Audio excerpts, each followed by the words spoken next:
G'day guys and girls, Kieran French here, back with another shed build series. Pretty sure I don't know what episode I'm up to.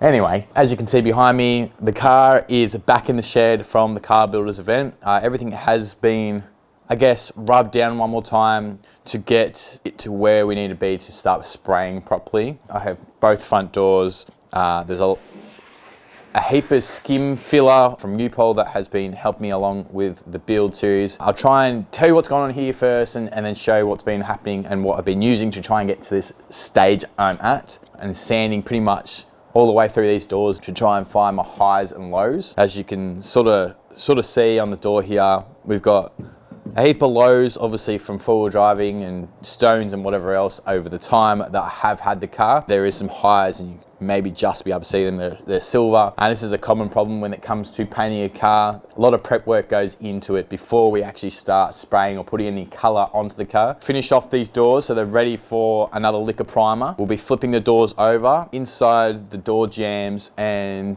the inside of the car will be sprayed blue. Can you believe blue already?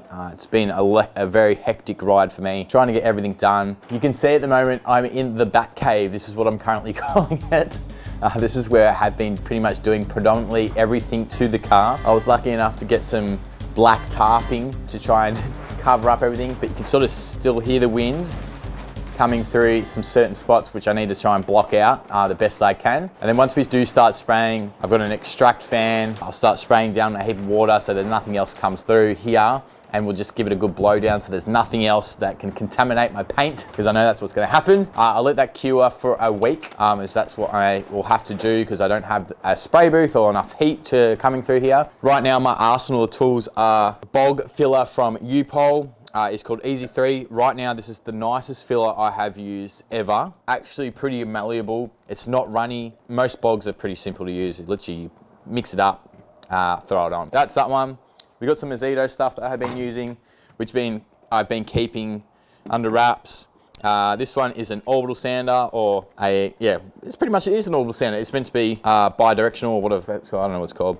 There's another one, I'll try and find it. They're all, like I said, they're everywhere around the place. I know it's somewhere down here. I'll walk down here, here it is. There's my other orbital sander. This is my largest orbital sander. This is from eBay. This cost me $118 and it comes with a full kit with a polishing pad and sanding pads. It's currently got 180 on it. That's what we're sort of using. This one I found at work. I'm pretty sure it's meant for blowing up like air mattresses. Things you find at work, huh? Pretty much been using that to blow down the areas that I am using and working on. This one is another sander, polisher. It has 1, 2, 3, 4, 5, 6, 7, 8 speeds. Pretty easy, turn on, press the button, and it clicks up in revs and speed, and been using that to try and get most of the tougher, thicker pieces of bog that I accidentally slapped on. So that one's been a good one. I think this one has currently on it a 60 grit, so a bit coarser than this one, but this one is my favorite orbital sander. This is a palm sander. I saw it at Bunnings and I was like, hang on, does this actually move the way I want it to move? I picked it up. It's so much brighter. It's so much quieter than the others that I have. I have been using this with a 180 grit. We will go a lot finer than that once we start getting into my final base coat. Another thing, disclaimer, I ain't no painter. I'm just some guy that does it in the shed. I'm trying, for this whole situation, I'm trying to learn, for me as a creator, as whatever you want to call it, fabricator, whatever the hell it is. Learning all this stuff. It's been pretty hectic, but I'm getting there slowly. I reached out to a friend, everyone may know him as Wisey or Wisey GU. He and I have been chatting about guns and how he did his car. And he recommended something from Super Cheap Auto, which is what I went with in the end. I may consider buying another gun, but for now, it's what I can afford and what I can get. Aim for today, this is for today's video, block and sand this whole door so it's nice and clean for both of us to see how the process goes. As usual, we've got some doves outside. I may go shoot them in a minute, so give me 2 seconds. Fucking doves, seriously, doves are a pain in my ass. Lucky enough I've got the mark on, hopefully it's working pretty well.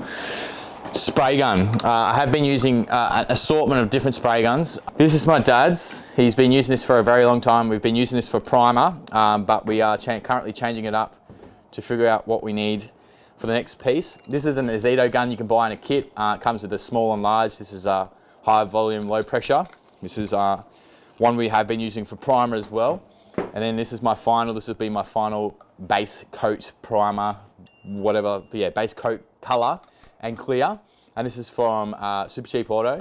It is a Black Ridge spray gun. Actually feels really nice. Downside is we don't have enough adjustment on the gun that I was hoping to sort of get to be able to have my spray and fan. This was 99 bucks or 100 bucks.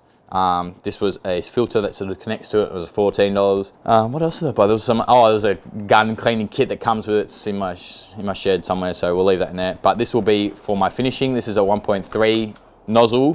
Can't remember what these are. 1.4s if I recall. I should have gone a bit finer with this one. This is a 2 nozzle. We'll use this one, hopefully. These two will be my primers. I will swap between, I'm not sure. They both work very well. Hey, look, Azito is a DIY space, which is why I have used and got all their tools. I'm not professional.